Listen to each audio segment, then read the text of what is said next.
All right. If anyone sees the first couple seconds, we're just getting started. So sit tight.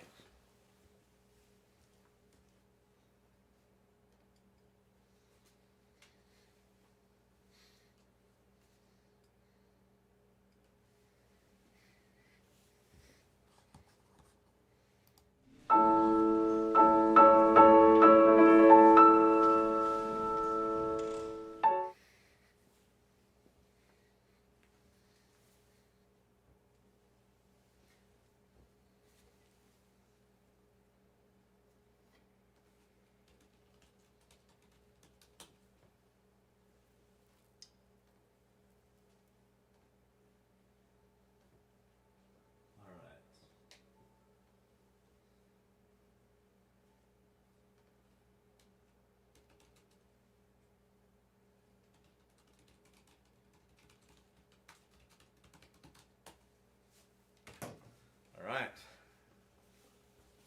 We've already got our first viewer. Hello. Hi, Tristan.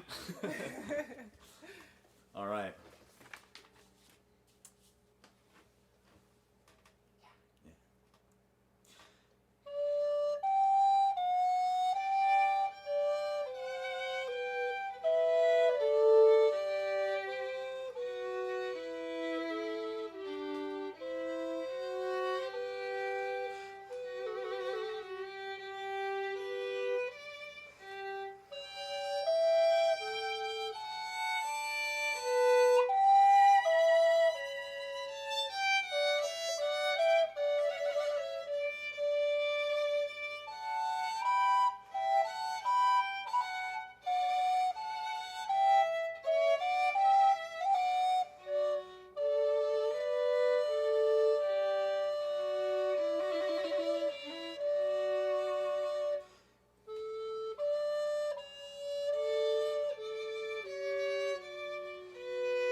My headphones are doing it for us.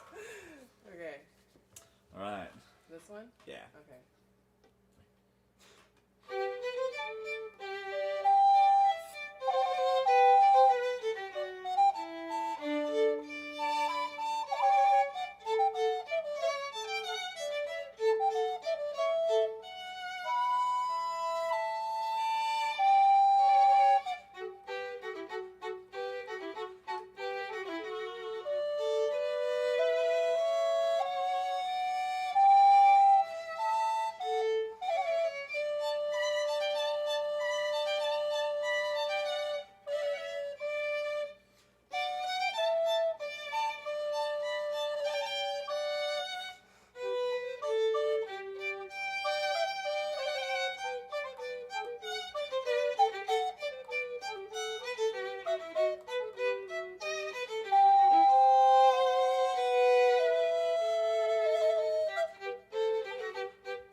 5 o'clock right now. Oh, yeah. Let's keep it going. Keep it going? We've got a few people on. Yay. We're going to get to the comments as soon as we have a little break. Actually, let's do the last one. Sure. Yeah. Ready.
All right.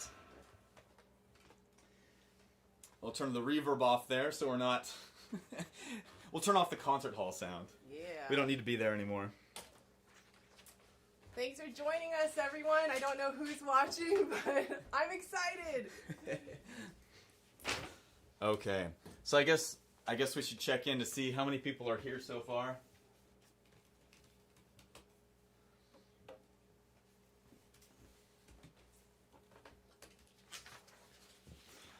Alrighty. I think it's time to get started. We're at 5:03. Giving everyone a couple seconds to join up. Hopefully we've got a lot of viewers right now. Oh, let me click on it. All right, looks like we've got 46 people watching. Oh my gosh, that's so many.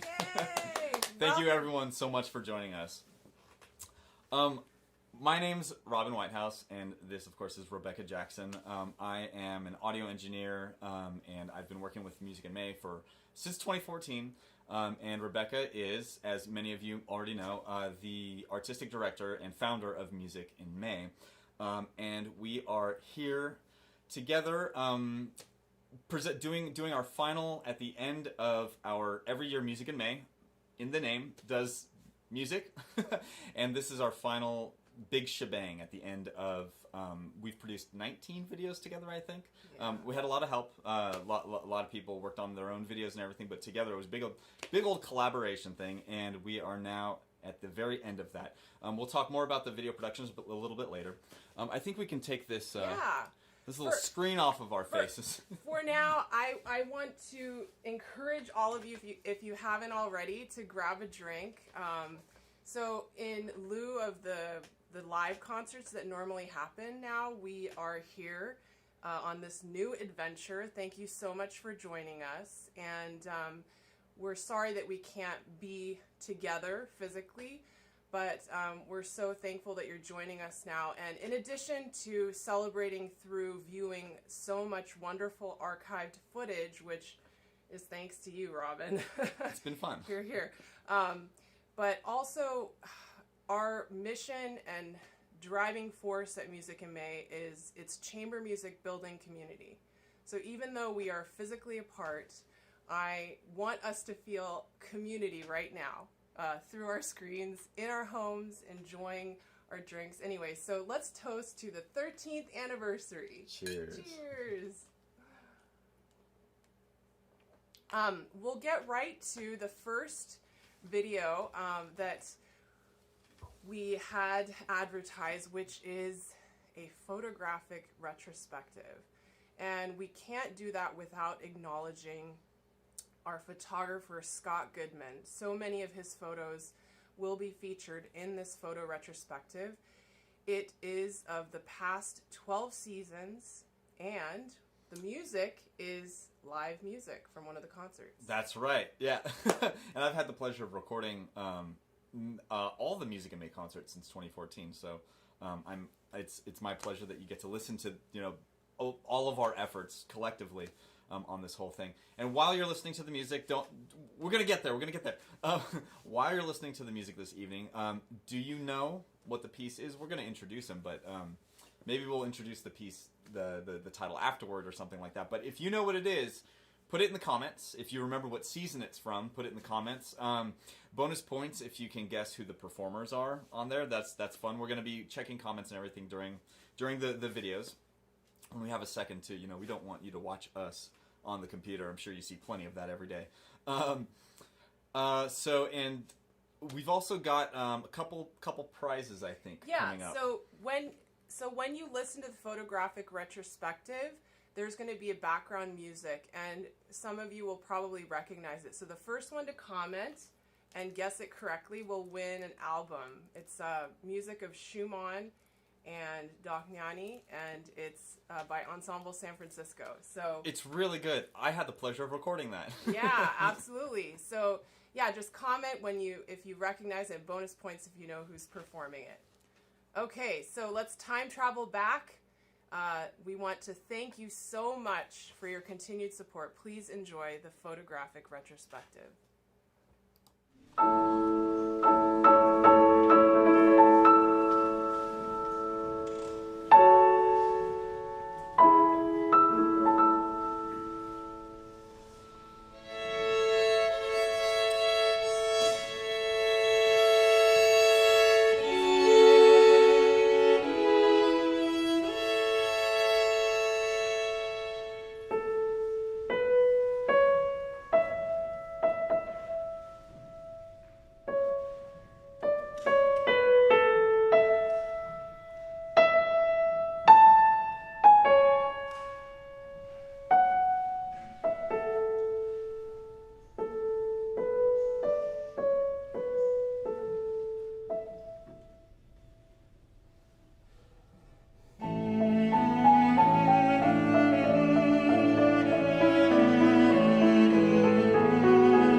All right, we're back.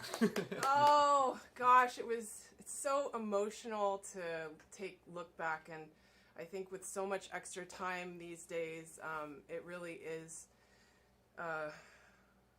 leaves us a lot of time to reflect. And so again, thank you so much to Scott Goodman, who has been our photographer since season 2.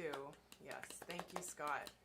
So we are, those of you joining us now, we're celebrating our 13th anniversary. I cannot believe it. Music in May is an annual chamber music festival that I started. I'm artistic director. I started it in 2008.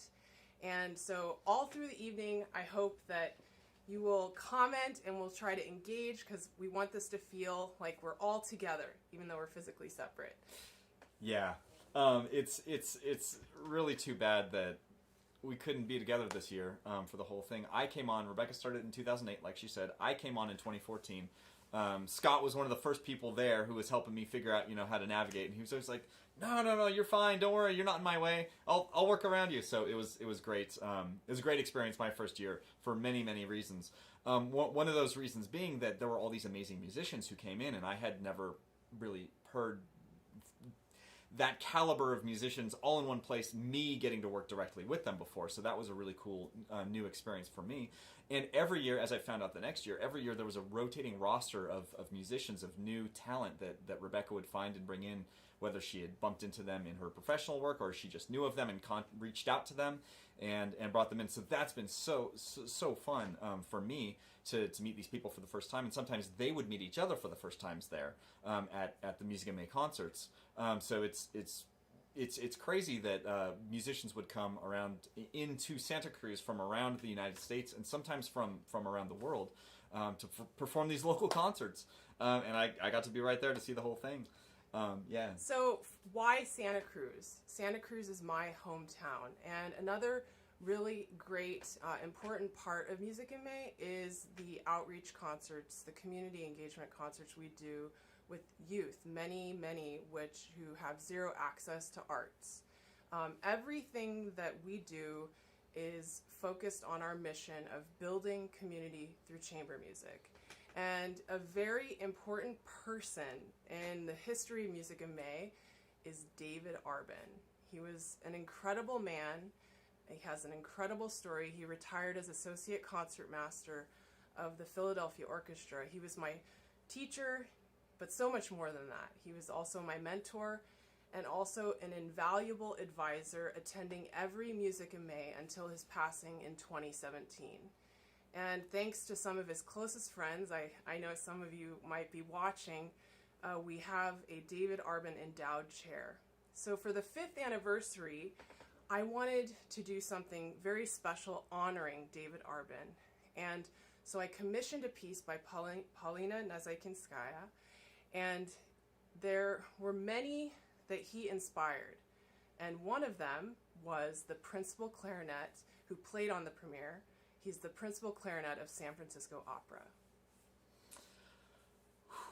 So let's hear from Jose Gonzalez Granero. Hi everyone, I'm Jose Gonzalez Granero, clarinetist from the San Francisco Opera Orchestra. I would like to send all my love to the Music in May family, and I hope this situation is solved soon, and next year it can happen again, and with all the musicians and all the great people who are part of this incredible festival. I was part of Music in May in 2012 and 2014, and I have such a great memories from those 2 years, but especially in 2014, I was so lucky that my string quartet was premiere, and one of the great memories I had is after the performance, Mr. Arvin approached me, and he had so many encouraging words and so many positive things to say to me that until today I have those words. I carry those words with me, and it motivates me to keep writing music. I hope to see you all soon. Stay well and healthy.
Oh, we meant to mention that the overview of the evening, of course, you're going to hear lots and lots of archived past Music in May performances, but also these surprise videos like from Jose. And just as a side note, Jose got married to a violinist also in San Francisco Opera, Annie Llano, who I went to Juilliard with, and I went and traveled to Isla Toraf, Spain, to see them both get married.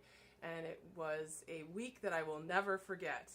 Sounds amazing. Yeah. So in 2014, through this process of preparing, I had my dad, he was uncovering all sorts of videos from the past seasons of Music in May. And one of them was this incredibly sweet footage with Mr. David Arvin. And it happens to be from 2014 when we premiered Jose Gonzalez Granero's first string quartet. So here we're with some David Arvin.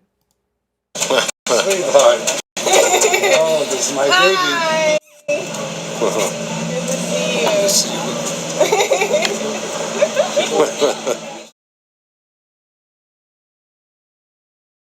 My experience is every year is much, much better. This time around it was a triumph. And I wish, I hope, and I believe it will continue. I can't wait to come back next year. Yay. How has it changed from year to year? You make significant progress in many ways. Organization and the quality of music making. Mm-hmm. So it's, just keep up. In what way do you think Music in May is good for the community of Santa Cruz? It's always good. Music is good for every community, any place in the world without music. And Santa Cruz should be very proud to have you.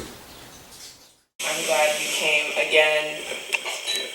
And then, as my mother said, you should come back longer and just stay. Oh, yes, just stay until I rot away. It's terrific. All right. I hope you enjoyed that clip. We unfortunately can't actually hear the live clip, so we're just here trying to figure out what's going on next. So we hope you enjoyed that. It was really heartfelt. We both obviously saw it beforehand, and it's really great. We are now going to get carried away with more music. This is going to be the first archive clip from Music in May concerts. This is a 6-minute about French piece that's going to feature LP Howe and Christine Payne.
Yay! Yay! That was awesome. Okay, so just in case you're wondering, we are currently in Bonnie Doon, which is in Santa Cruz, of course. And we're in my cabin, which is my creative space. And we'll talk a little bit about that later and some of the things that we had with our this year's Music in May musicians. But right now, we're going to give you a couple facts about Santa Cruz.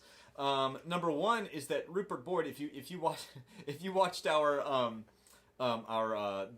Home to Yours videos that went up, we had Rupert Boyd, who's from Australia and lives in New York. He said that Music in Me, he said, I'm sorry, I can't join you in Southern California this year.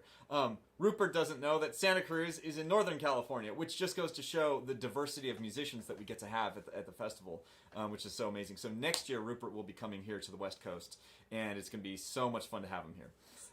So we're part of the Central California coast, so here's some factoids. We're about 74 miles south of San Francisco, 30 miles from San Jose. It's the heart of California's famous Silicon Valley, and the scenic Highway 1 runs through Santa Cruz County, overlooking the shores of the Pacific. It's a narrow strip about 10 miles wide between the Pacific coast and the crest of the Santa Cruz Mountains. Santa Cruz was founded on August 28, 1791. That was a while ago. Population, Santa Cruz is 65,000, but the county, 273,000. 3 Hawaiian princes surfed the mouth of the San Lorenzo River on locally made redwood surfboards in the year 1885. The account of their visit is one of the first public mentions of Santa Cruz. It's also the birthplace of mainland surfing. It came to Santa Cruz in the 30s, and local teens soon became hooked on the sport. They began building their own 60 to 90-pound longboards in high school wood shops. The wetsuit was invented here by the surfer Jack O'Neill. And then there's, of course, the Santa Cruz Beach Boardwalk. It's the country's oldest amusement park, operating continuously since 1915. I didn't know that. It houses a still-running 1924 wooden Giant Dipper roller coaster and a 1911 Charles I.D. Loof carousel. Santa Cruz is also home to UC Santa Cruz, University of California, Santa Cruz, with the iconic mascot of the banana slug. So you might hear the phrase, "Go Slugs," when you're here. Founded in 1965, that's when the school first opened, and one of the founding professors, David Kahn, is a co-founder of Music in May. Yes, we would not be here without David Kahn, so thank you to him. So some of you filled out a survey in preparation for the live stream. Thank you so much. We know that some of you are tuning in, and we want to say hello. Hello to Ellen and Roger in Santa Fe, New Mexico. Hello, Cecilia and Frank in Claremont, California. Hello, Ryan in Mount Hermon. Hello, Heidi in San Diego. And hello, Beatrice in Switzerland. Hello, Larry in Cherry Hill, Pennsylvania. Hello, Peter and Nadia in Las Vegas. Hello to Jack in New York City. To Anne in SoCal. To two Joannes, Joanne in Ben Lomond and Joanne in Scotts Valley. And hello, Janet in Aptos. So let us know in the comments, where are you tuning in from? So without further ado, we're now moving from MIM 2014 to MIM 2015, featuring Martin Beaver, and we're going to hear some Mozart.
Bravo! Yay. Oh, wow.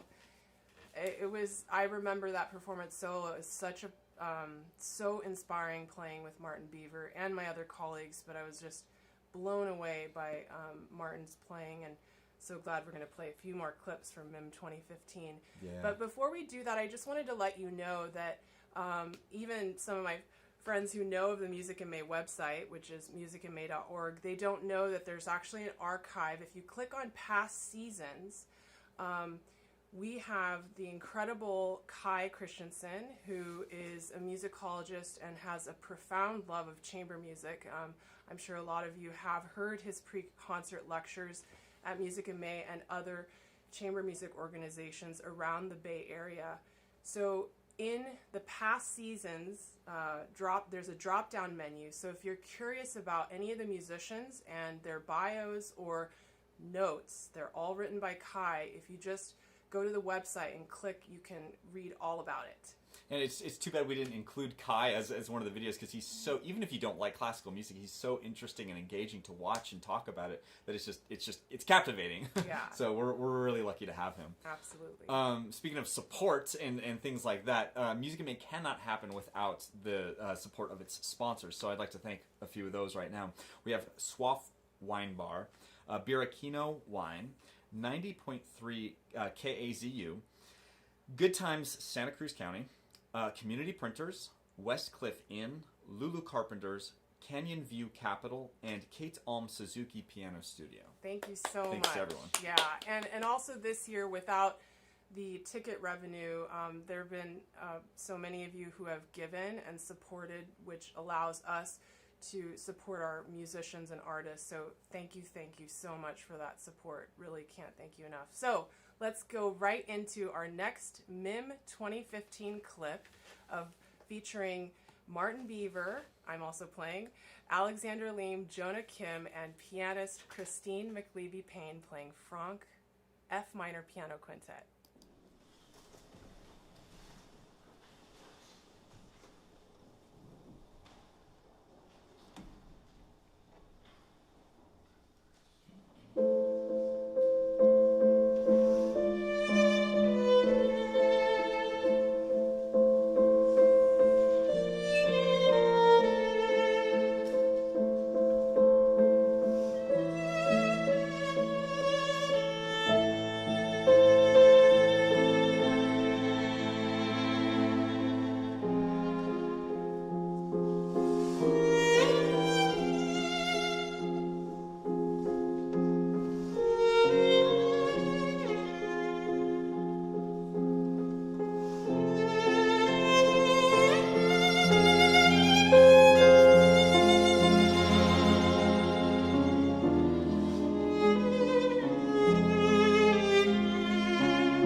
Yay, bravo. Oh, brings back so many good memories, and I'm going to keep repeating that. They're all good memories. Yeah. So thank you again to everyone who has made this possible. Like, without Robin's artistry and sound engineering, I'm just so thankful for all the work that you put into this, Robin. Thank you. It takes a village. For sure. So as I mentioned, for those of you just tuning in, welcome to Robin's cabin in Bonnie Doon. Here we are. It's been such a joy working with Robin over the past month, producing tons and tons of videos, which culminated in this live stream where we're actually finally physically in the same room. Which, what do you know? Which is also a little strange. But so going back to Music in May, and what is Music in May? So again, we're an annual chamber music festival in Santa Cruz that started in 2008. So this is our 13th anniversary, and everything centers around building community through chamber music. And we do that in a variety of different ways. And one is we partner with a lot of local nonprofits, and there's a list of them on our website. It's a way to kind of help inspire collaborative work between nonprofits. I'm sure so many of you watching now are so generous and support different variety of nonprofits, and I think it's just important that we encourage one another and work together. And another way that we build community through chamber music is we have a very extensive support team, volunteers who host, who drive the musicians, etc. And also the work that we do building community, going out into schools. We relatively recently started a relationship with a special needs classroom in Scotts Valley, and we very regularly go into the local juvenile detention center. I just love how chamber music has brought so many individuals together. Like, we're all a family. Yeah, it's pretty incredible. And bringing individuals together, I noticed during the last video we had over 92 people watching right now. Oh, so thank you so much for joining our extended family. It's funny, we've been working together so closely that it's like we're family.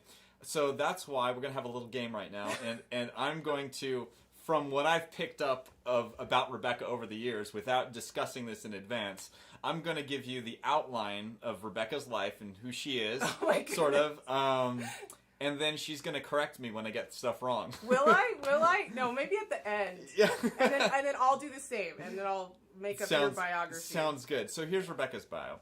She was born in or around Crescent City in California at the very, very tippy top, right by Oregon. And then at 12 years old, she moved to Santa Cruz, California. Very impressed. She was homeschooled. Maybe, potentially, sort of. That's what I remember. Partway. Okay, partway homeschooled. And then started playing violin at some point throughout there. And I know that your mom was very influential in that way. Mm-hmm.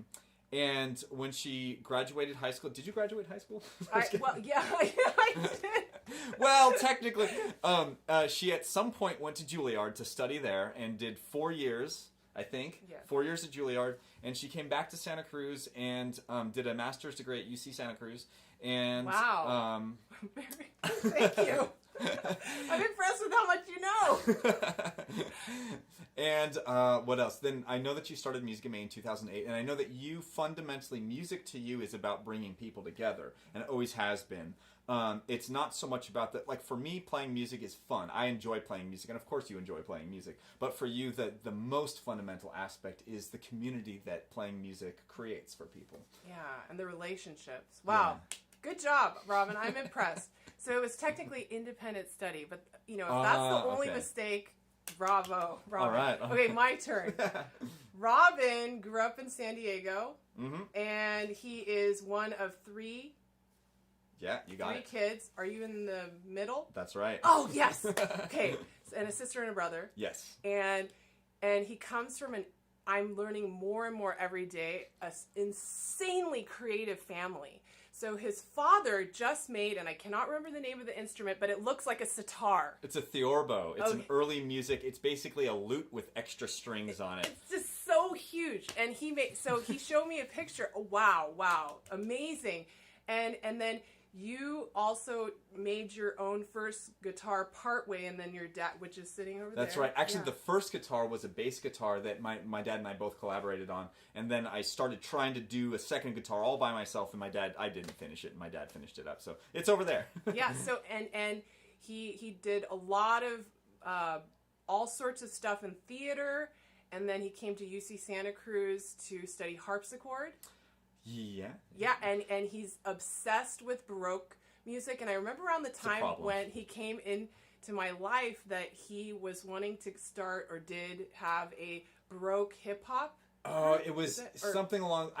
It was hard for me to explain what my idea was. It hadn't fully formed yet, but it was hipster Baroque was kind of the idea. Yeah, so you've been involved with the Baroque chamber music. Baroque festival. Yeah, Baroque festival. yeah, the local Baroque music. Yes, and he is now has learned all about pianos and as a tuner and a technician, and even started building a harpsichord that sits back over there in his cabinet. Yeah, it's all ready to go, except I have to do some little minor things to it, and I just haven't gotten the time to do it. So I'll make that happen eventually. Anyway, well, did I get that's it? You've got it. Yeah, so he's just so creative. I can't even. Thank you. Yeah, so full of creative energy. So it's been really fun all month where we've been on Zoom a lot. So now, without further ado, let's go into our final video of MIM 2015. It is the beautiful Debussy Sonata played by Martin Beaver and Katrine Gislinge.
beautiful. So good.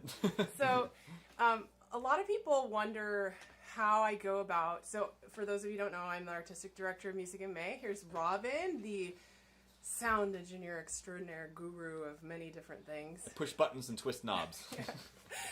So, thanks to him, we're here doing this live stream. So, thank you, Robin. But a lot of people wonder how I bring together and choose the musicians that I do. And I just wanted to tell a quick story about how it was that I met and invited Martin. So I was visiting Paulina Nazekinskaya, who wrote 2 pieces that we premiered at Music in May, and she lives in New Haven. So I can't remember what year this was, but I was there visiting, and I decided one morning that I would go on a run. So for 9 years, I actually worked in the Sarasota Opera Orchestra, and one of the violinists there, her name is Lou Friedman. So I was running in New Haven, and I came to a coffee shop, and there she was, sitting in the window of a cafe that I think is very popular in New Haven. So we said hello, and she said, "Are you busy tonight?" And she invited me, and she's very good friends with Martin, and so we stayed afterwards. She had just bought a new instrument, which he wanted to try, and possibly, and I think he coincidentally has gotten one himself from this maker, and I got to sit after the concert in the hall with Martin playing this instrument. Oh, wow. We were alone in the theater. It was breathtaking to hear him try this instrument, and so I worked up the courage and asked him, like I do a lot of the time. Anyway, so that's just one of the many stories I could tell. It really is, the world feels like a smaller place than we think, and if you remain open and heart, eyes, ears, that you just never know where it'll lead you. Yeah, that's true. Yeah. It works that way for me too. Thank you everyone for engaging, and thanks for all the comments. It's so great to be reading what everyone's saying, and that you're enjoying watching these videos with us. We had a survey go out before leading up to this presentation right now, and we just want to take a minute to read some of the responses from that survey. So Ted filled out that in all the years of Music in May, all our 12 seasons, now being our 13th, his favorite piece performed was Barber's Adagio from his string quartet because it was so powerful and sad. I describe it as hearing emotions. I thought that was such a great way to put it. Yeah. Jolene's favorite Music in May performance, she's telling us what her favorite performance is. And she says that neither Shostakovich nor Brahms are her favorite composers, but the performers and their personalities made these pieces memorable and endearing. So that's pretty cool when you experience something live, and it's just an amazing, different experience from what you're used to. Lavinia loves MIM because you connect so well with people. I admire how your group has reached out to school children, incarcerated young people, and groups who would never hear classical music otherwise. Your warm-hearted personalities and the love of the music that you play comes across as you speak to the audience about your music and then play with full-hearted physical energy and intention. It touches the depths of the hearts, souls, and emotions of your listeners. The human connection is real. Wow. Thank you, Lavinia. That's so nice. Joanne says that she loves Music in May because it's local and world-class at the same time. That's true. That's very true. And Peggy loves Music in May because it speaks to me about the importance of music in everybody's lives. So we couldn't agree more with that. Yeah, thanks to everyone for filling out the survey. And later we may have some time if you want to hear more about how Rebecca met different composers, if there's something we don't cover. Performers is what I meant. Although there's a few composers we that do have I composers. have. But tell us in the comments. We may have time to cover some stories that you've been wanting to hear. If you see a performer on stage and you go, how did they get them to come to Santa Cruz? I'm sure there's some stories there. So we're now going to move on to 2017, and we're going to have four videos from from that year. And what's great is 2017 was a milestone season. It was our 10th anniversary. So 5th anniversary, we honored David Arvin, and in our 10th, we had some special surprises up our sleeves. Yeah. So we're going to hear Shostakovich, 5 pieces for 2 violins, with L.P. Howe, Rebecca Jackson, and Sayaka Tanikawa, the pianist. And again, if you want to learn more about any of the musicians or the pieces, there are great program notes. If you go to our website, musicandmay.org, and click Past Seasons, there are PDF programs of every single year. So we're now in 2017. So without further ado, Shostakovich.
We're back. Yay, we're back. Oh, that was such a pleasure playing that with LP and Sayaka. When I was first introduced to that series of 5 pieces by Shostakovich by Paulina, actually, who wrote Heim for us in honor of David Arvin. And I listened to the first song of this set on repeat so many times one night.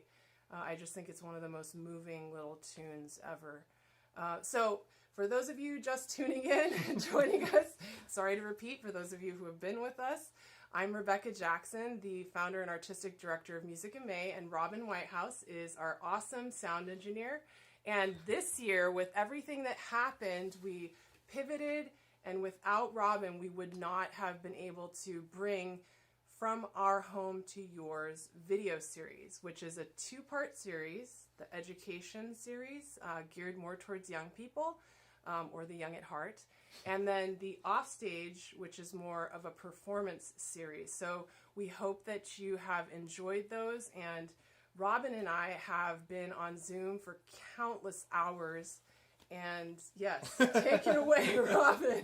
No, we had a lot of fun. All the musicians that were supposed to come to Santa Cruz for the 13th season of Music in May, they couldn't make it, and all concerts were closed, and none of that was happening. So what we decided was, instead of just completely canceling and not doing anything this year, was that we would produce videos that we could put up. Now, there's 2 sides of Music in May, which took me a couple of years to figure out, actually. In my first couple of years, I did not realize that it was based around a youth outreach, youth engagement, involvement kind of thing, which is really, really cool. I spent a lot of years working in youth theater, primarily musical theater, and doing some other stuff. I've worked with younger kids a lot. And so to me, it was a really cool thing to see this other new way of engaging with students, and a lot of them underprivileged and not advantaged and not having all that many resources. So to engage them with classical music, and not only that, but live classical music, was really a cool thing. So since we weren't able to do live classical music this year, Rebecca came up with the idea that that each one of the musicians would contribute a bunch of educational material that Rebecca and I produced into these videos, and we had a lot of help from the musicians as well. They were they really thought through what they were trying to present, and made it it was a pleasure to work with all of the work that they produced for these videos. And also, just to add to that, obviously nothing can take the place of live performance, and it does rip my heart to pieces that we're not all together. It's still surreal, and I think we're all on the same emotional roller coaster together. But I am really thankful to Robin for making this possible, and also to our very devoted donors. We don't have a huge list, but they're so passionate about supporting what has been a fulfillment of my dream, which is in large part to bring hope through music to others. And so I just also want to take a moment not only to appreciate Robin, but again our sponsors and donors, without which we couldn't do this in this new life that we're living, and also of course to the musicians. But I cannot believe that performances are not happening, so not to bring it back to that, which we're kind of all consumed with that, but to be able to take care of our musicians who contributed to the MIM 2020 video series. I'm just eternally grateful, and I think a huge silver lining, someone on the board, Jolene, pointed out to me, now you're going to reach people worldwide, and hopefully some of you have never actually come to a Music in May concert, but are here with us and enjoying some of our past season performances. So yeah, and so we will both encourage you that after this live broadcast is done, the Music in May YouTube channel has 2 playlists with both of these sets of work. One of them is the education series, and then the other is the From Our Home to Yours, the Offstage series. So one of them's, it's for kids, and the other's for adults, if you want to put it that way. And through that whole process, we're getting back to new music, or to archive music soon, very soon. Stick with us. We in the process of going through all these videos and working on them together, I felt like I got to meet the musicians that were supposed to come this year. They haven't really met me. I've had a few emails with everyone and did a couple of Zoom things, but for the most part, they don't know who I am. But I feel like I know them so well because I've seen the insides of their homes. I've heard them talk about their instruments. I've heard their passion with music. So it's been really fun to see into their homes. And since this is the final, the culmination of this whole situation, and since we're broadcasting from my home, Rebecca and I thought it would be fun to kind of give a little tour around my home / workspace. And so this is where I've been working this whole month to help make these videos happen. It's small, it's short. We'll get back to the music real soon, but hopefully you enjoy a little home tour here. So we're gonna switch over to there. Okay. All right, should be good. And if you happen to be listening on headphones, there we go. If you happen to be listening on headphones, you should probably hear 360-degree sound going on right now. Just as a thing. So I think the first stop in my home will be we're listening right now on these two microphones here, or you are listening. So these two mics are set up here. We're just sitting in front of them, and and you can hear me over here. You can hear me on the left. You can hear me on the right. So that's kind of fun. Anyway, if we go over here to the front of my house, it's covered up now because the sun is outside. But this is my harpsichord, which I recently acquired, sold to me by a friend in San Diego who was looking for a good home for this harpsichord. And I am so happy to be able to take this into my home and get to use it. And this, if you've seen the education series videos, look for Rebecca's video, because I have a little special feature inside where I get to play a couple of little ditties, and this harpsichord makes its way into that video. Tell us about it. When was it made? This was made in the 70s in Spain by some workshop named Ortega, and nobody's been able to find any information about this workshop, but it's a really, really, really nice Ruckers copy. So it's a Flemish harpsichord, and it's a copy of, I believe, an Andreas Ruckers harpsichord. He died in 1598, or was it Hans Ruckers? I don't remember. I need to get my history straight, but it was one of the Ruckers family builders. I think there were 3 of them, lineage, who kept the workshop going. And so this is a smaller instrument. It's only about 6 feet long, and it's got 2 8-foot stops, if that means anything to you. So it's 2 strings that sound at the same pitch and play together. And it's just got a really beautiful big sound. It's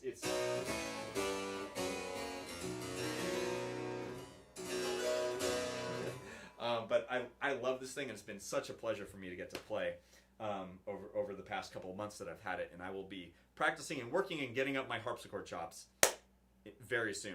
On the opposite end of the music spectrum, here's my electronic drums, which I use for programming drum samples into the computer. So I can play real drums and have the computer record pre-recorded samples make sound, so I don't have to actually record drums, which is a very, very difficult thing to do. Coming inside of here, here's my workstation. It's not turned on right now, but here's my recording interface, and here's a keyboard down here. There's my Pro Tools keyboard. That's the software I use to record, and I've got some monitor speakers back here, as well as 2 computer monitors to have a large workspace. And this is where I have sat for many, many hours over the last month, working on producing these videos. So they go straight from here. Once it's all done, it goes over to my other computer, upload to YouTube, and I go, whew, I'm done for the next 8 hours, and then start again the next day. Yes. So, and do you have more? Or? Yeah. Sure. Yes. Here's my recorder that I was playing at the very beginning. This is a nice modern recorder. It's a copy of Stainsby from, I think it's from the 1500s is the one that this was copied from. So it's a historical instrument. It's at modern pitch. If you know what I'm talking about, you know what I'm talking about. If not, don't worry about it. But that's a real pleasure to play. And I have another one that's at Baroque pitch inside of there. We won't take up too much time. Let's see. Over here is here's my drum set where I play the real drums. And this is a lot of fun. I'm glad to have them set up and ready to play. Back here is the harpsichord that I built in 2012 with the help of my dad, who built that theorbo that we were talking about earlier, he finished up the case for me really, really well as I had to come back to school. And it works, but it needs some extra work that I haven't done yet. And so I'll get this thing set back up in the next couple of months. I apologize for my terrible camera skills. It's all right. It's all good. What else do we have? I think that's it. Here, Rebecca, if you want to go back into into your zone. Okay. Here's what we're looking at today from another point of view. Here's the computer setup that we're looking at right here. There's our scripts and things. There's my computer where I'm making comments. There's Rebecca's computer where she's making comments. So hopefully this is fun for you to see kind of what we're working with over here and how we're doing this broadcast. And behind our little backdrop here is my acoustic piano that works. So I've been lucky enough to fit a lot of instruments in here to help me have fun and do some cool work. Thank you so much, Robin, for that tour. Okay. Thank you for joining me. Hooray! So let's get back to our 10th anniversary, and we're going to jump into some Hungarian music, a piece by Dohnanyi, his C minor piano quintet, the first movement, and it's featuring Dan Jordan, Liang Pinghao, Matt Young, Danielle Cho, I'm sorry, please forgive me, and Sayaka Tanikawa. This one, right? This one. Okay, Dohnanyi. We're coming back to it. Yes.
Wow, cheers to that.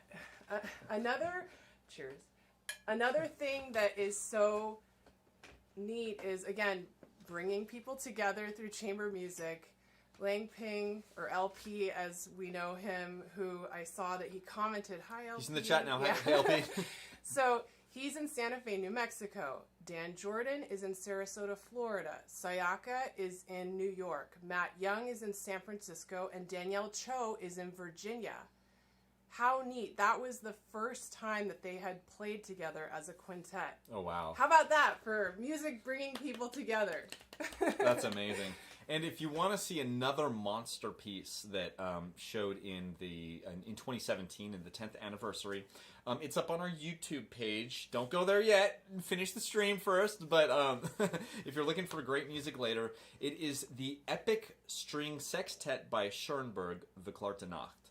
And that is up on the Music in May YouTube page, like I said. Check it out. It's good stuff. It's really good stuff. It's a 30-minute journey, and it's one, you'll want to take. So now, a surprise coming.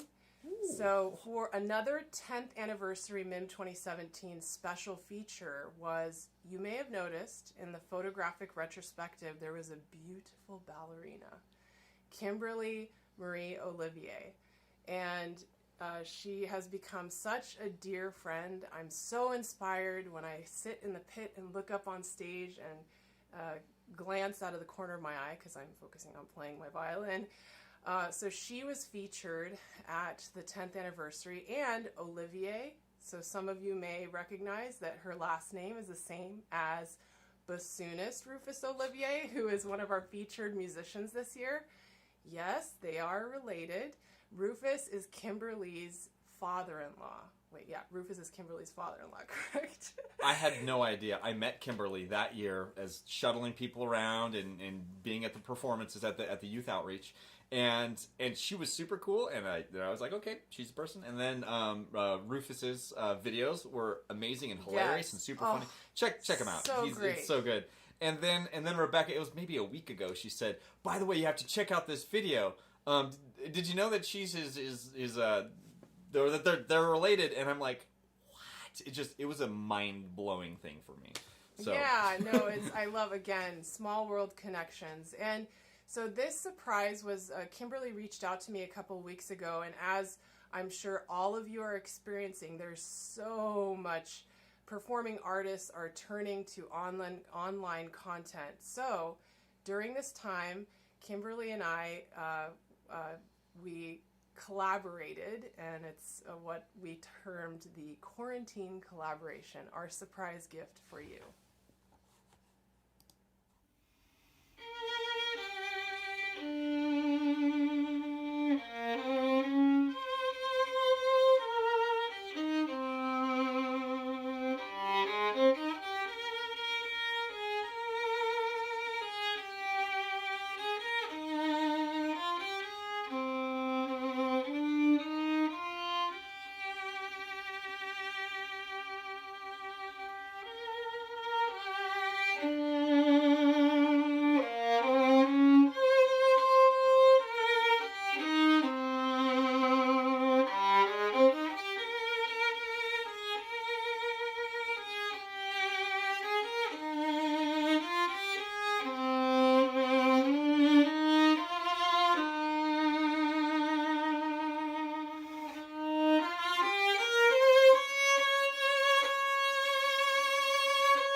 for gracing us with your dance again.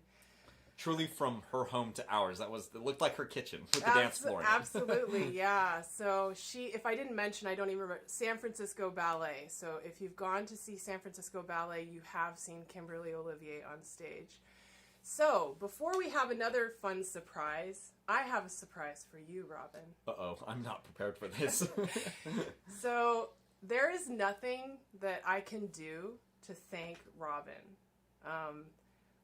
Honestly, the number of hours and the dedication that you've given, what I'm about to give you is just silliness because there's nothing that I can do to repay you for what you've done and are now doing for all of the viewers here. So this is just for fun, okay? Okay. I don't know what's happening. I have some presents. Oh boy. For you to open. Okay, open. Oh my gosh, thank you so much. This is incredible.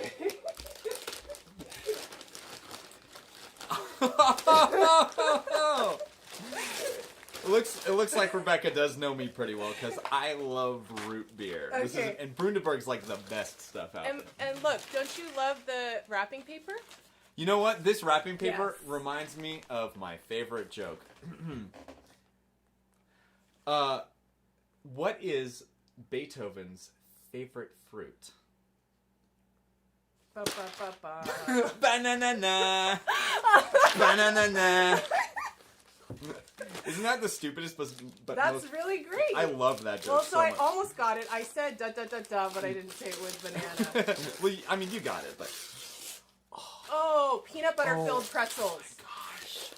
These are amazing, and they go perfectly with root beer. If you don't follow me on that, Okay. you're wrong.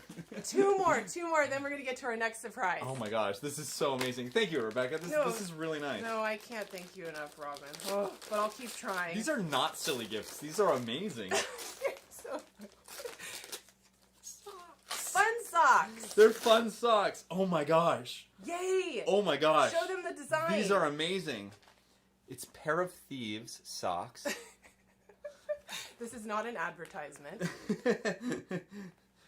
I just thought they were fun. Look, these are super fun. They're like all woodsy and outdoorsy. Oh, these are like...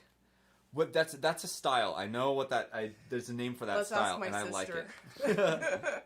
Oh, look, and it's a keyboard. Yay. That's amazing. Thank you so much. One more. Oh my gosh. One more. Oh my goodness.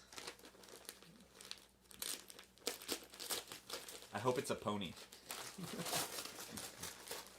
No way. I have no idea. It's just, That is so cool. You're so funny. This is a button-up shirt with birds on it, and my name's Robin.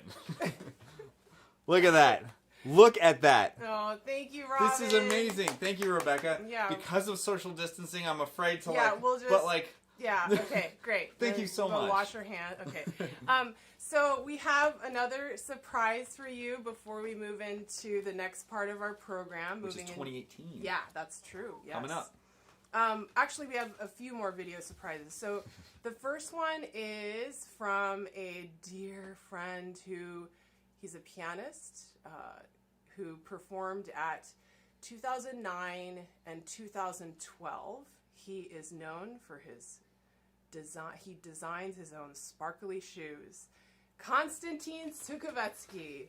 He is originally from Moscow and lives in New York City. And he's coming to us from a different location. And let's see, he also played in the David Arvin premiere for the world premiere of Paulina's Piece.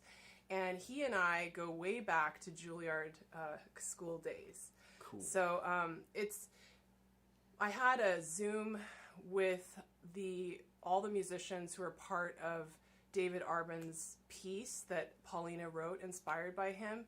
And I was really struck by Konstantin's perspective and encouraging words through what we're all going through together right now. So anyway, a greeting from Konstantin and some playing too.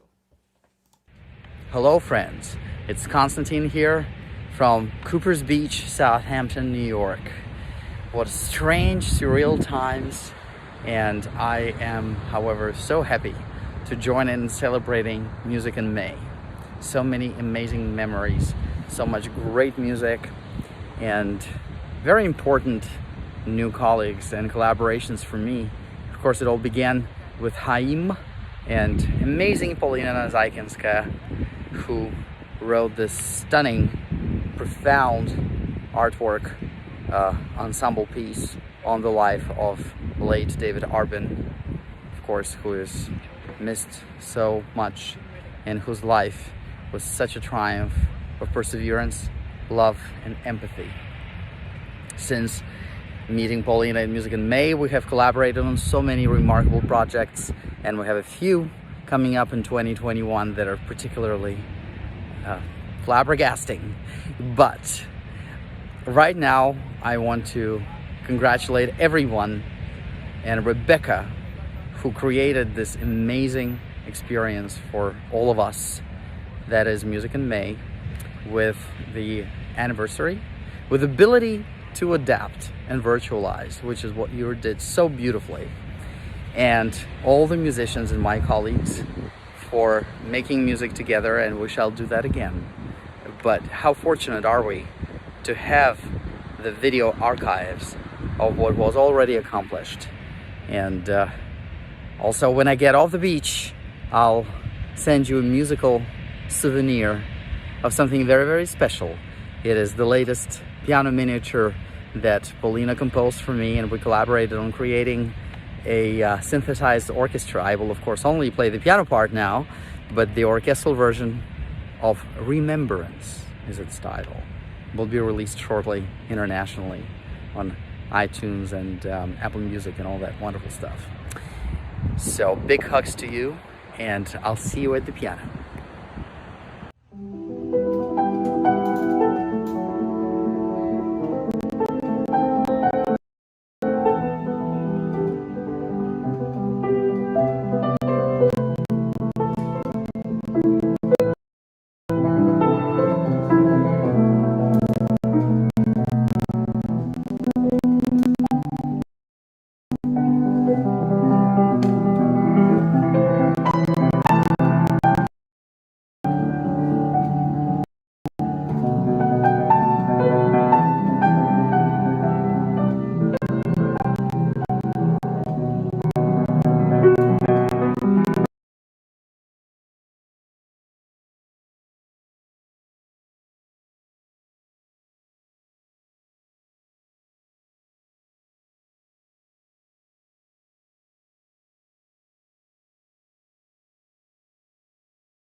Dear Constantine and Paulina, I just want to thank you so much for contributing your beautiful artistry to our 13th anniversary celebration. Just as a note, Constantine recorded and sent that surprise greeting for all of us yesterday. So it's fresh. Yeah, fresh, and we're very, very grateful. So those of you who don't know, I'm the artistic director. Robin is the sound engineer. Thank you for joining us today to celebrate our 13th anniversary. Thanks so much. Yeah. Yes. We've got over 100 people watching right now. So this is really exciting for us. So thank you guys so much for tuning in. Yeah, especially for this first adventure of, I certainly had no experience. He's done radio show hosting. I've not done anything like this. So my adrenaline has been through the roof. So anyway, thank you for your assistance. My pleasure. This has been fun. Thanks for being here. So Music in May, I started in 2008, and usually I take the summertime to recover from the massive amounts of work that it requires, and I enjoy exploring and listening to music, listening to musicians, and getting inspired for the upcoming season. And it's usually around fall that we begin prepping for the coming MIM. So it's at least 8 months of diligent work. And in March, we typically have our annual Donor Appreciation Salon Concert. And this year, I believe it was March 1st. So already, thank you to Peg and Craig, who've hosted that for quite a few years for us now. And there were rumblings about what was to come and change all of our lives. And we wanted to pivot, and we wanted to take care of our artists. That was number one. And so I, again, want to appreciate our board, the awesome board, and our donors, and for our sponsors as well. Thank you so much. Yeah, and ongoing donors, we mentioned them before, but just want you to know who they are. It was Swaff Wine Bar, Birachino Wine, 90.3 KAZU, Good Times SC, Community Printers, Westcliff Inn, Lulu Carpenters, Canyon View Capital, and Kate Alm Suzuki Piano Studio. So thank you so much to all of those donors. So we have another surprise greeting for you. I met Juan in Sarasota playing at the opera, and there Arvin actually spent a few winters. He would come down and visit, and one year or maybe it was a couple years, his wonderful Swiss family, Beatrice in Geneva, she's probably asleep now, but I want her to know, she came down with David Arvin. And so Juan got to meet and also be inspired. So he's a inspirational theme that goes throughout Music in May and continues to inspire. So Juan Jaramillo, he was the first in our education series, the first part of our video series From Our Home to Yours. And he set a very high bar. Mm-hmm. He really thought out his video, and it's apparent that he spends time working with kids and stuff, and it's just a real pleasure to put together. I've watched his video again a couple times, going, yeah, he's really fun. So thank you so much. So now we're going to play the greeting, and we're going to offer a free David Arvin biography to the first person to guess what country he's from. Juan. What country Juan is from. That's a hint right there. Okay. Hola, from Pittsburgh, Pennsylvania. My name is Juan Jaramillo, violinist, good friend of Rebecca Jackson. Rebecca and I have also performed together and taught together over the years, and we first met in Sarasota Opera when we were sharing music stand on the pit. And then we went on to perform and teach together under the outreach program that Sound Impact has in Costa Rica. It has been an amazing experience to be able to perform and have Rebecca in my lab as a friend and a colleague. And I'm so excited and honored to be part of MIM this year. Rebecca reached out to me to see if I could give her a little hand with the outreach program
performances that our musicians put together for you. Thank you so much for being part of the live stream and for supporting live music. Stay well and healthy. Thank you, Juan, for that nice greeting and for thanking again our sponsors. So we're going to... It looks like we have a winner. Oh, yes, that's right. Steve in Florida, because my mom guessed Venezuela first, but we already have Arvin biographies. So Steve, we will mail you. And also earlier in the live stream, Ted Lorraine, I will make sure you get a copy of the ESF CD mailed to you as well. So congratulations. So moving into our next surprise greeting and an incredible performance that's about to happen. Just brace yourself. You may recognize that Juan, he was one of the musicians that was drawn. And at the opening of each of our videos, there's a collage of drawings of each of our MIM 2020 musicians, and it is done by the ever so talented Amy Young, who lives in Philadelphia, Pennsylvania. She was a pianist at Music in May in 2010, 2011, 2012. She's so talented, as I'm sure you guys have enjoyed her playful, exquisite drawings of the musicians. She is going to be playing a piece by Bach, Partita number 4 in D major, the Allemande movement, and it comes from her new album. This album you want to get. And if you go to her website, there's a beautiful promo video, which we won't play right now, but I highly recommend you take the time watching it. She shares about her journey recording this album. Her website is amyjyoung.com, and I'll put it in the comments for those of you interested. So without further ado, the beautiful Amy Young. Warmest greetings to my beloved Music in May family. My name is Amy Young, and I want to start off by saying what a special festival Music in May is to me, and how excited I am to say a quick virtual hello to all of you on this grand finale day. Music in May is such an important festival for me, having been there for summers working with the roster of artists and going deep into the tributaries of its community. The warm generosity of its concertgoers, patrons, hosts, volunteers, the buzz in the air when the month of May comes, the beauty of its landscape, the fine dinners at Soif Wine Bar, and the many raised hands of children at outreach sessions, the power of these beautiful memories I hang on to during this trying time. I want to truly commend Rebecca Jackson and her colleague Robin Whitehouse for their brilliant leadership modulating an entire festival so quickly to an online platform. Once again, they're serving the community with the highest quality education and music making possible. I also want to personally thank Rebecca for the great honor of being able to provide some artwork to add fun and zest to this year's visual image. Rebecca is someone I've looked up to since the day we met. Her fearless sense for innovation, her determination and hard work inspire everyone she meets, and Santa Cruz is so lucky to have her as a treasure of its community. I cannot be more proud to have her as a friend and colleague. So here's hoping that a bit of Bach will bring a few moments of stillness and contemplation to this day of musical festivities. As ever, thank you for watching, and thank you to Rebecca and my entire Music in May family.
everybody. Oh, isn't that, the first time, because I must admit I watched it more than once.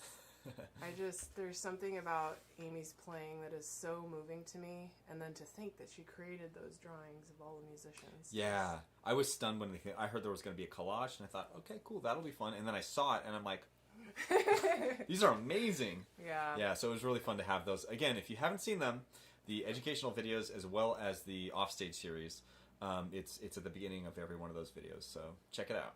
Yeah, so now we're moving into closer to the present day, MIM 2018. Our featured guest artist was Mr. Cho Lang Lin, who I first met when I was a student at Juilliard. I didn't study with him, but we're now going to listen to the Beethoven C Major String Quintet, the last movement, the Presto, and it features him with LP again, Jaime Amador, Alexandra Leem, and Danielle Cho. And again, if you want to learn more about the musicians or the repertoire, go to musicandmay.com. .org. Oh, sorry. .org. Musicandmay.org. Oh, thank you. I've made that mistake a bunch of times. That's why I know. I'm always going there and it's like, why isn't the website? The website's down?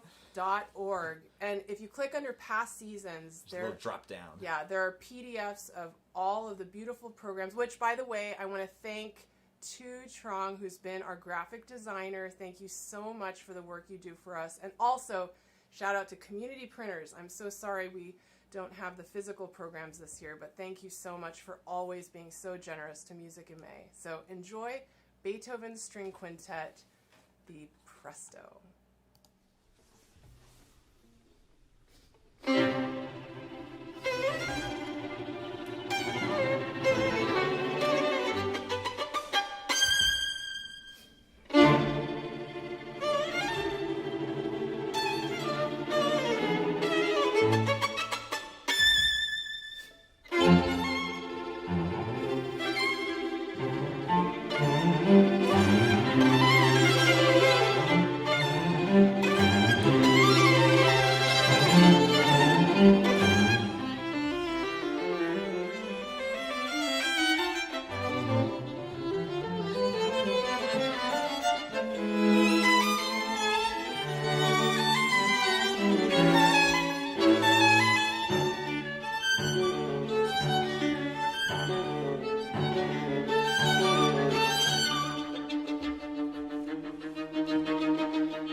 Bravo to everyone. What excitement. Ah, What a nice shirt I'm wearing. that's right.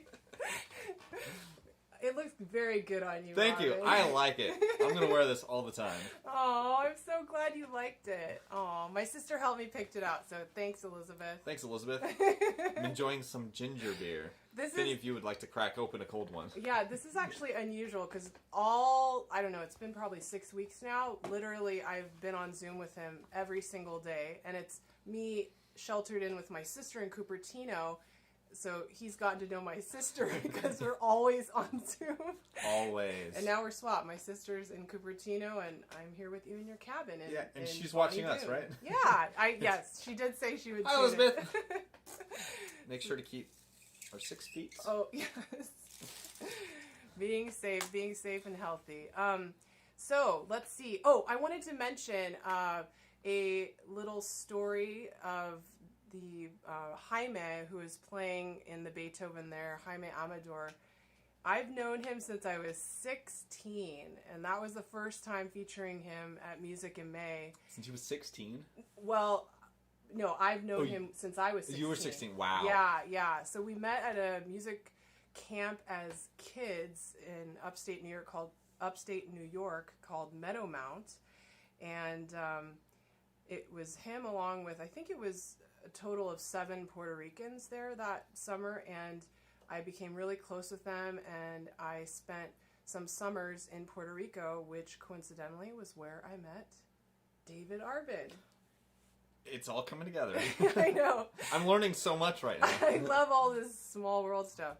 But yeah, it's really fun. Again, reminiscing, thank you so much for joining us. And yeah, what has it been like making all these videos on Zoom? Oh gosh, it's been a trip. It's because all of us know that we've got the social distancing thing going on. That's why I pulled out the measuring tape. And so in order for Rebecca and I to effectively collaborate, we had to do some technology stuff. So I would have two Zoom streams going on. One of them was my iPad, which I would sit by my desktop workstation over there, which you saw earlier, and that would be my face control. But then I had my laptop, which is hanging out over there with the live stream, where I'm seeing all of your wonderful comments. Thank you, everyone. That one would be running a screen share of my workstation. So I had literally like 5 different screens going on, broadcasting information to Rebecca so she could see what I was working on, have input, say, oh, let's try this thing, and then I would try something else. And so it was a highly collaborative kind of environment that was possible. And it might have been the same if we had been sitting next to each other, but the fact that, you know, Rebecca was able to type stuff and Google things and say, oh, let me find an image here, meanwhile I'd be working on something else. It was kind of a different element to be in, besides the normal sitting side by side. So it's as separate and weird as that's been, it's also been kind of cool in a lot of ways. I'm sure you appreciate the distance, so that I can come over, knock on your door as much as I can always feign a broken internet connection. Sorry, Rebecca. I'll call you back.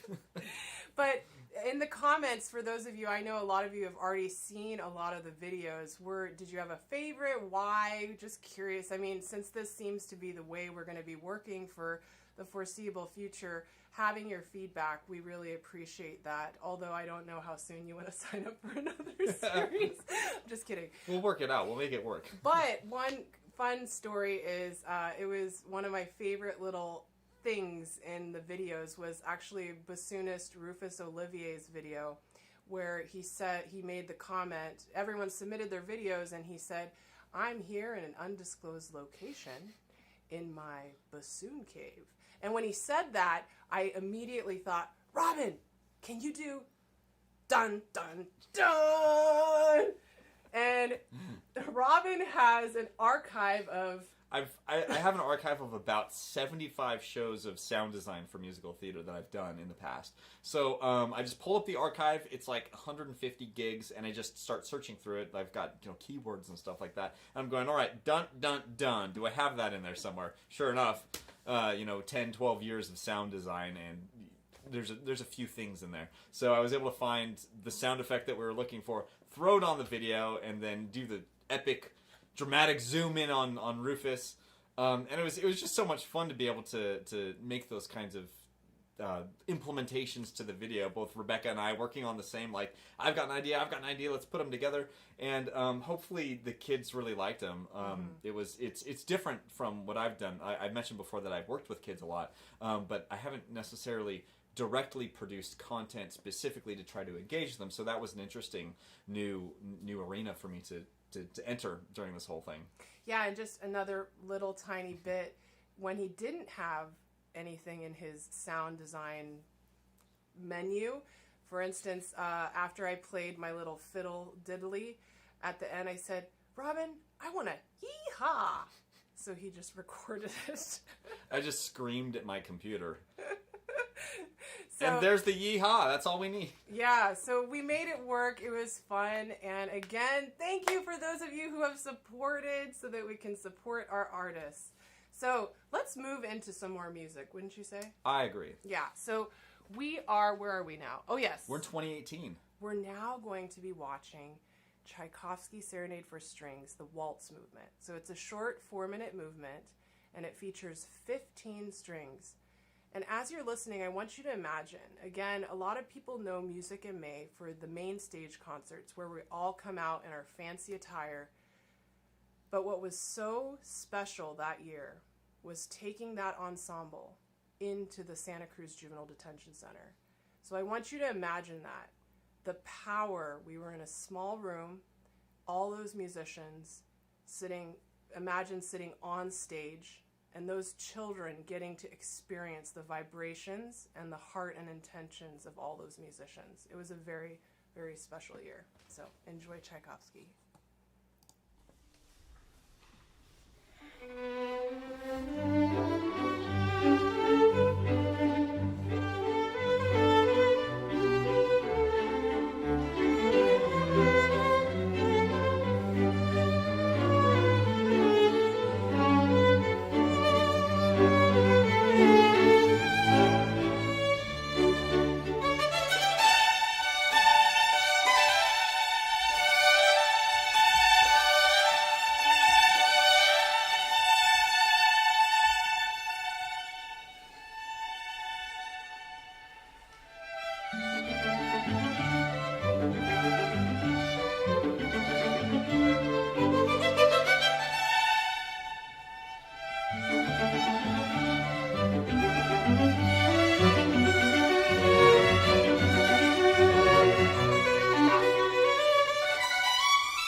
Bravo. Such a beautiful piece. I think we have another movement of that up on our YouTube channel. So again, check it out. Check it out. So I think the fans have asked, Robin. Ask and ye shall receive.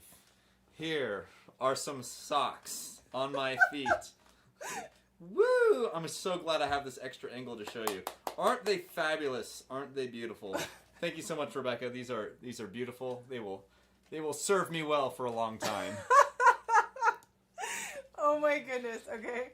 So again, we asked our more fans to join the conversation by filling out a survey. So hopefully Ryan Stallings is still on, one of our favorite young people. We hope he's still watching. I want to read his very nice comment that he filled in on the survey. He said, "Thank you so much to all the musicians. The Music in May education series brought my family together to watch something educational, fun, and beautiful. I hope one day I can meet Bassoon Man, Rufus Olivier Jr., and that one day I will be just as talented as all of the musicians on Music in May." So that's 9-year-old Ryan. Thank you so much for writing that. Hopefully this coming year, 2021, that will be possible. Here's hoping. We've got another survey from a mother to a 5-year-old wrote. Mina. Oh, mother of a 5-year-old. Mother of a 5-year-old. Whew. Wake up here. Mina literally watches the whole 15 minutes. It's crazy. When Rebecca said that she started violin at age 5, she got so excited and asked if she could start. The content is perfect for kids, and I'm learning a lot too. So thank you so much. I feel the same way, honestly. It's Yeah, like I'm me learning too. more. Like you mentioned Rufus, his video with the how to make reeds. Yeah. I never knew that cane looked like. I never knew that cane was grass. Yeah, or the other thing that comes to mind is Ashley in Perth. It was like the spectral sweep. Yeah. And he was making all those noises on the clarinet, and yeah, and I love. Actually, that reminds me of the didgeridoo. How he Totally. and the elephant trunk. Yeah, They yeah. added those It's images just so in. great. Like, of course, we've all heard a didgeridoo. We've all heard a clarinet, but like that they're related in that kind of way is just something that you don't really get that much. Yeah. So anyway, lots of fun. And again, thank you to those of you who took time to fill out our online survey. So next we have our final offering of Music in May 2018, a gorgeous piano solo, Schumann Arabesque, by pianist Anna Polonsky.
beautiful. Thank you, Hannah, so much.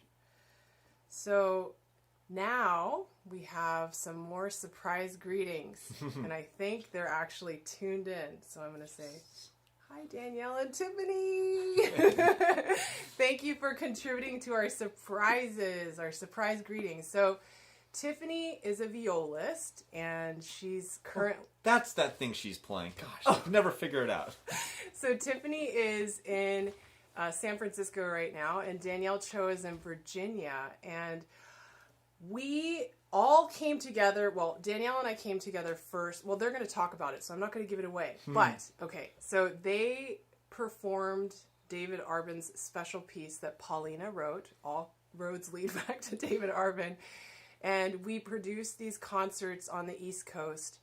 And through that very, very emotional experience, we started a nonprofit together. We're the three co-founders. It's called Sound Impact.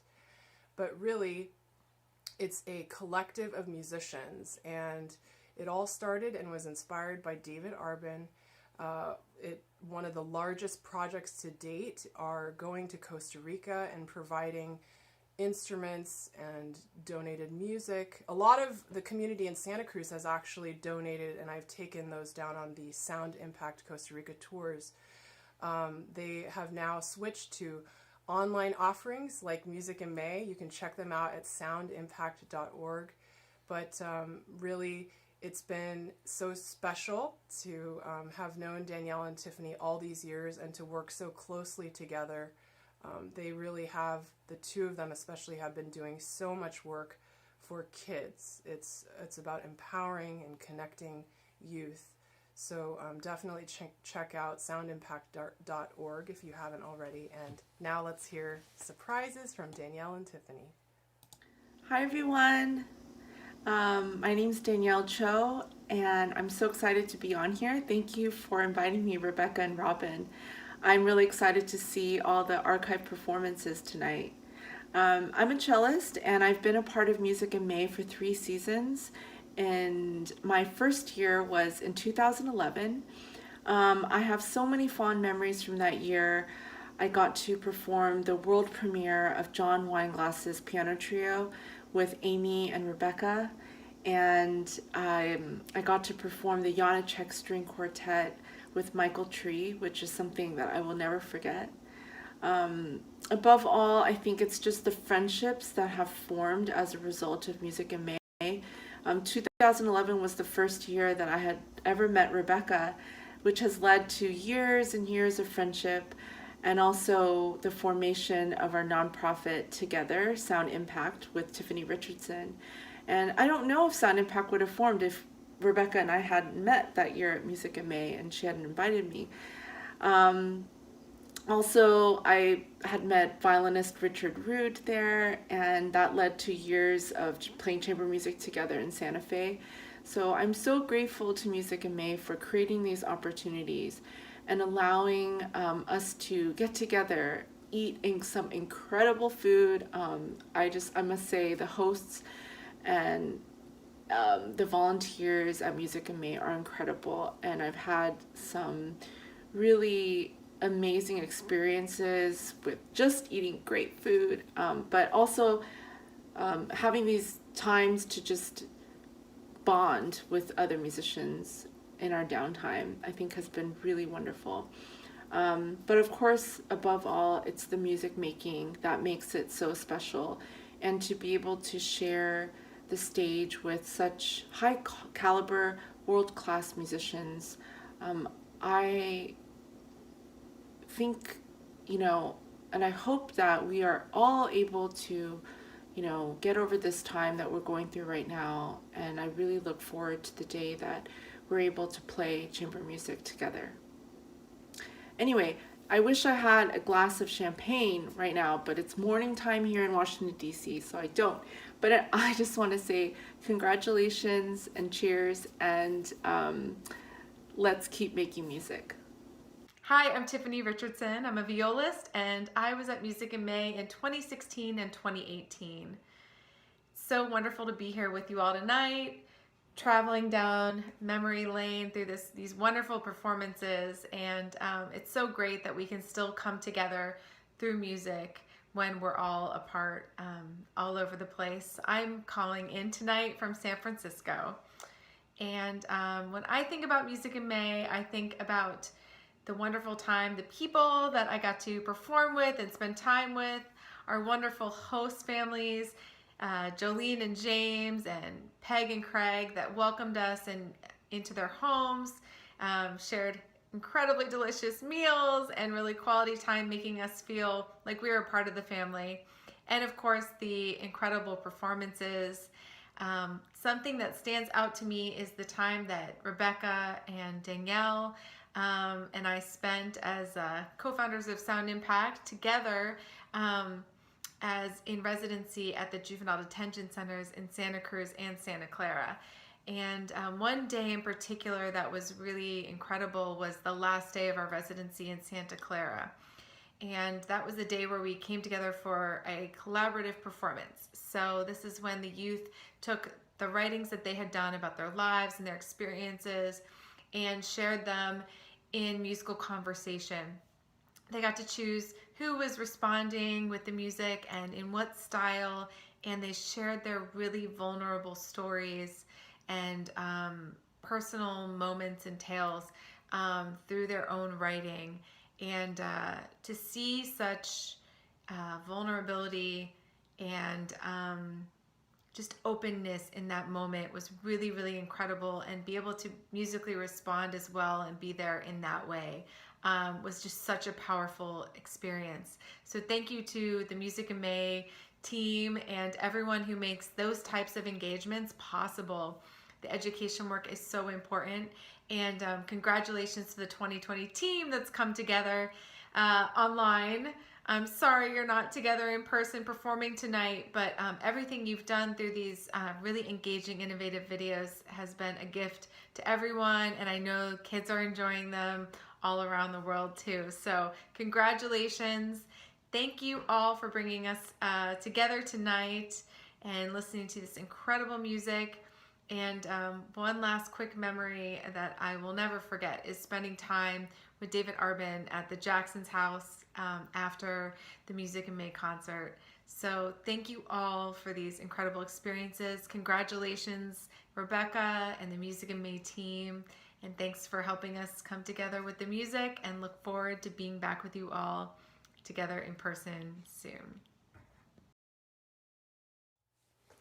Oh, big hug to all my friends. Thank you. Thank you so much. And they remembered those names. I appreciate Jolene and James and Peg and Craig and Enda and Alani and Will, and I'm going to forget a million people. Anyway, all of our wonderful families that bring in, invite the musicians into their homes. Thank you so much for making Music in May as special as it is. So, let's see. We are a few minutes ahead of schedule, but I think it's time for some music. So we're going to launch right into just a year ago at Music in May 2019. We played, or I played with Elizabeth Schumann and Jonah Kim, Lily Boulanger's piano trio called D'un Soir Triste. Sorry, I butchered the French. And remember, if you want to get more information about those, about either the performers or the piece of music, you can download past programs from the Music in May website. So go to musicinmay.org and look for the past seasons. Yeah. And it'll be 2019 right there. And all the program notes and everything are in there for this piece. Thanks, and, Robin. And all of them. And one more note. This is a very intense piece. It was the final piece that she ever wrote using her own hand, and she was 24.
Great job, Rebecca. Thanks, Robin.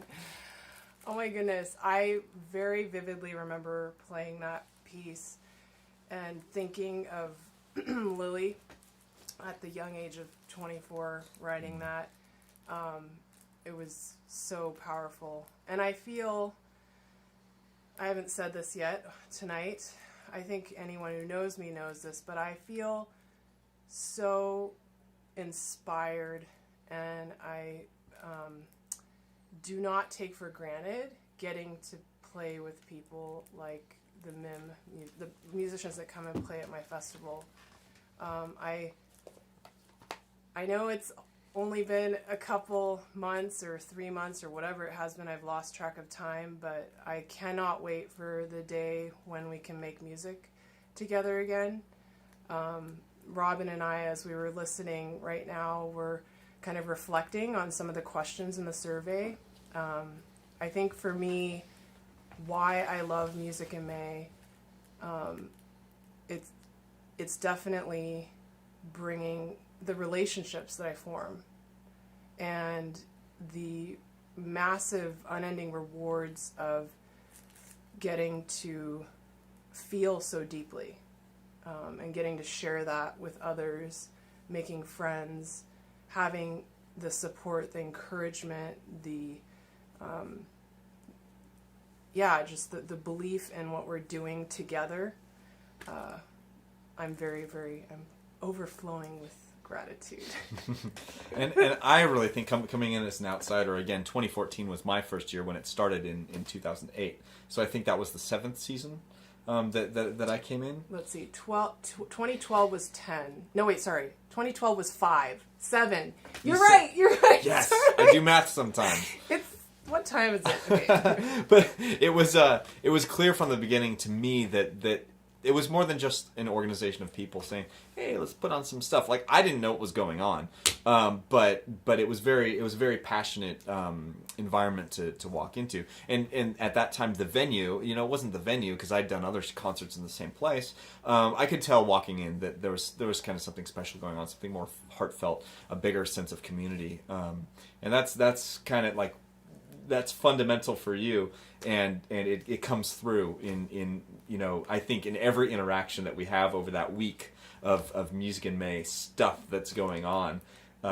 So what you want to bring to it, I think, is very effective. Oh, thanks, Robin. I'm curious, since I wish there were others with us right now. Yeah.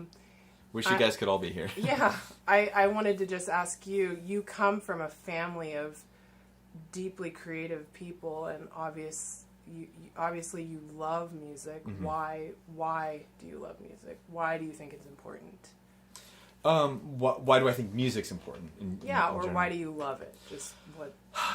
It's strange. It's hard to actually put words to why I love music, but it is to me the most deepest motivating thing in my life. Really? And I don't myself so much create music on my own that people listen to. It's more that I'm supporting other people creating music, and that's been a long journey to figure out that that's where I feel most comfortable.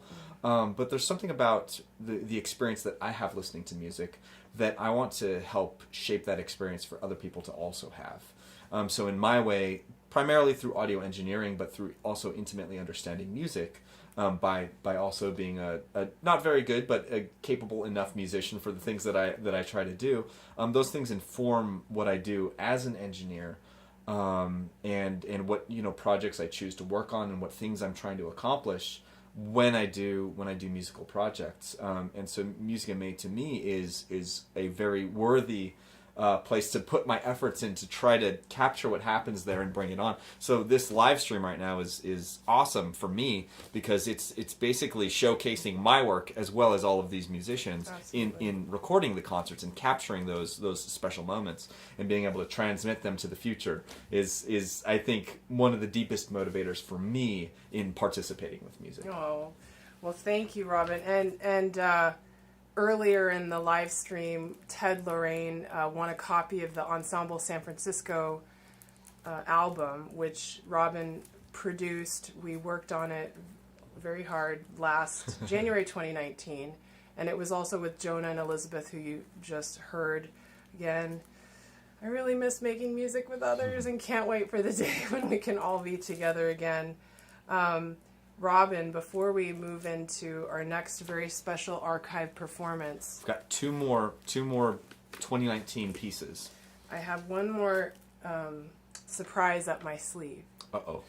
As the boss of Music in May. The boss. LP called me boss all the time. Yes, boss. I am going to award you with the one and only Most Extra Award.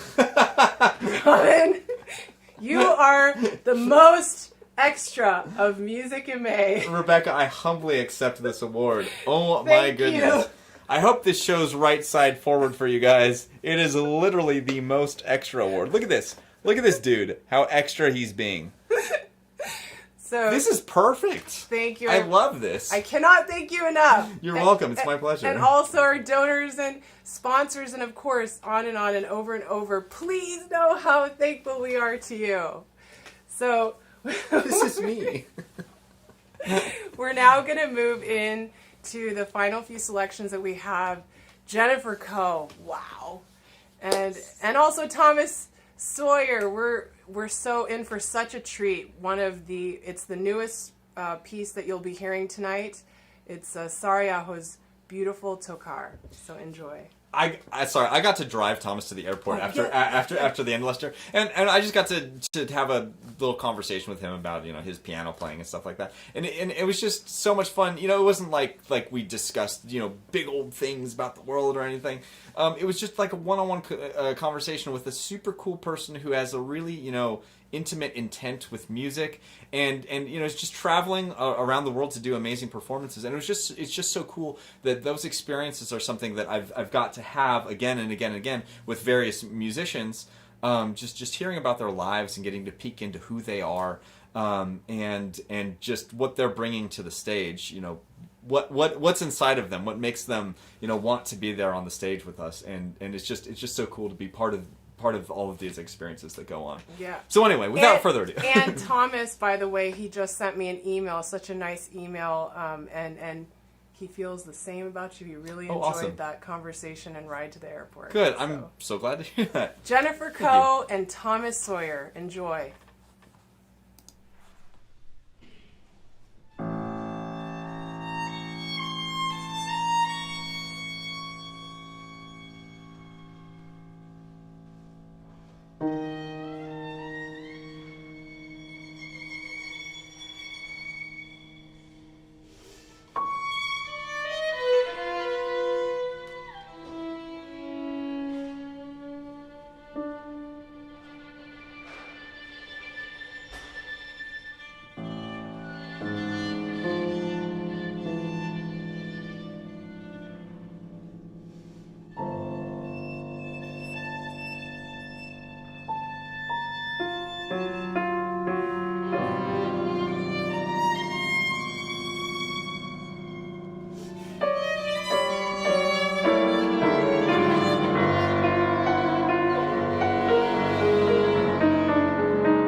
that. Yeah, bravo. What a powerful piece and performance. Thank you so much, Tom and Jennifer.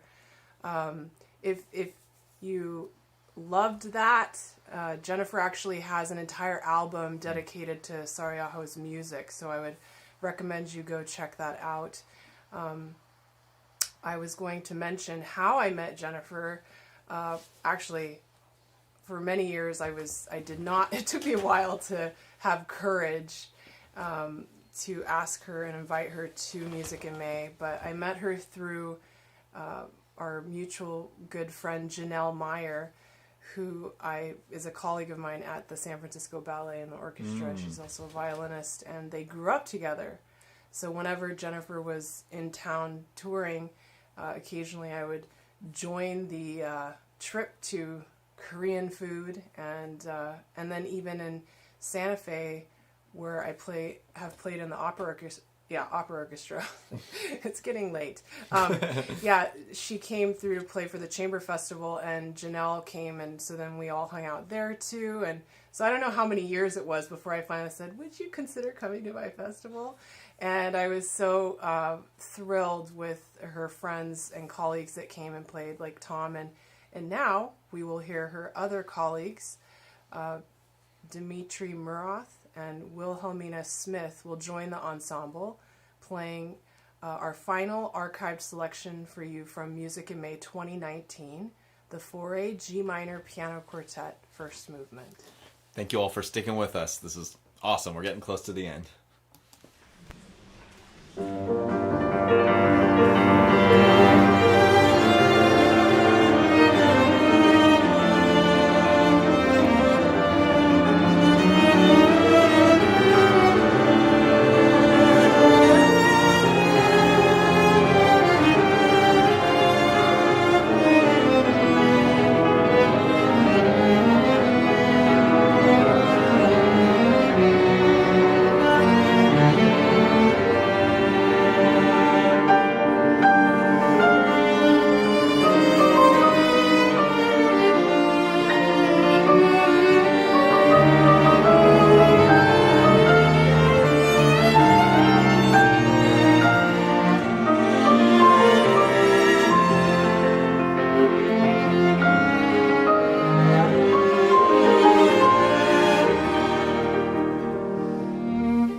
There we have it. Oh, gosh. What a trip down memory lane. Thank you so much for joining us tonight for 4 hours of fun. Yeah, amazing that so many people tuned in. Thank you to everyone who's still here. Oh, wow. Yeah. And I just wanted to read one more comment that we got on the survey. Janet in Aptos said, "Keep on doing what you are doing. I hope to see you at a live concert soon." We really thank you for that encouragement and hope the same, of course. Yeah, it's this has been so great to have this non-live concert, this live stream with you, reviewing the past few years of Music in May. It's just been so much fun to be with you here this evening and to have all of your comments. Thank you to all of my family and friends who tuned in and commented, and it's been a blast for both of us just to be able to sit here and engage with you at a distance in something that neither of us have really done before. So this is totally new for us, and we're glad that you came along for the journey. So I think we have one last little video to show everyone, and this one's actually already up on YouTube. This is the final of the Offstage series. It's the Pavane that was... Well, it's the grand finale of the From Our Home to Yours series. Right, exactly. The only one where all MIM 2020 musicians play a song together, thanks to you. Oh, it was so much fun. So everyone from their separate locations where they were recording all of their videos performed little sections of this Pavane. And I was able to assemble them together and put this video together, of course, with Rebecca's help again. And I also want to give a shout out to Laura and Rupert, yes, who live in New York City. They're a husband-wife guitar-cello duo, Boyd meets Girl. And so they were the ones that gave us their arrangement, which we based our final grand finale collaboration on. Yeah. And because this whole thing has been so crazy to put together, I'm getting closer to the computer here. I forgot to import it into the playlist beforehand. So we're going to have a few seconds of darkness while I bring it into the computer and play it for you. But just give me just a moment, please. For a Pavane.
Great job, everyone.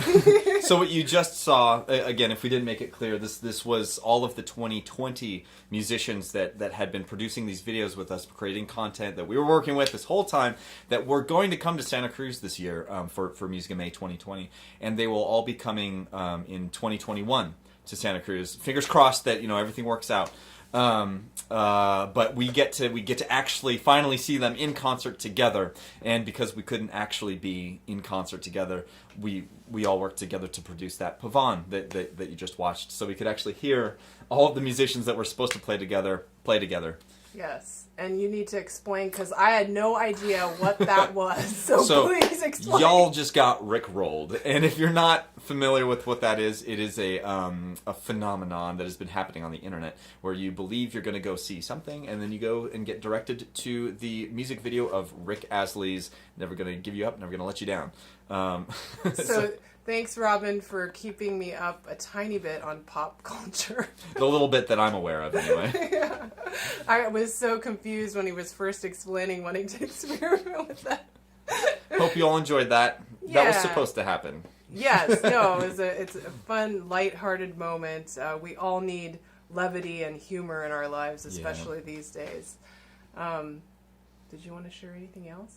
No, I think I'm done. I just want to say thanks again to everybody for tuning into this. It's really amazing that we've had such a great audience this whole time. Yeah. That we reached over 100 people during the stream, and I just hope that you all enjoyed hearing this wonderful music from your homes. Yeah, absolutely. And I'm kind of speechless. It's when we put on Music in May in past years, I get a similar feeling as I'm getting right now, though the journey was primarily with Robin through our 13th season.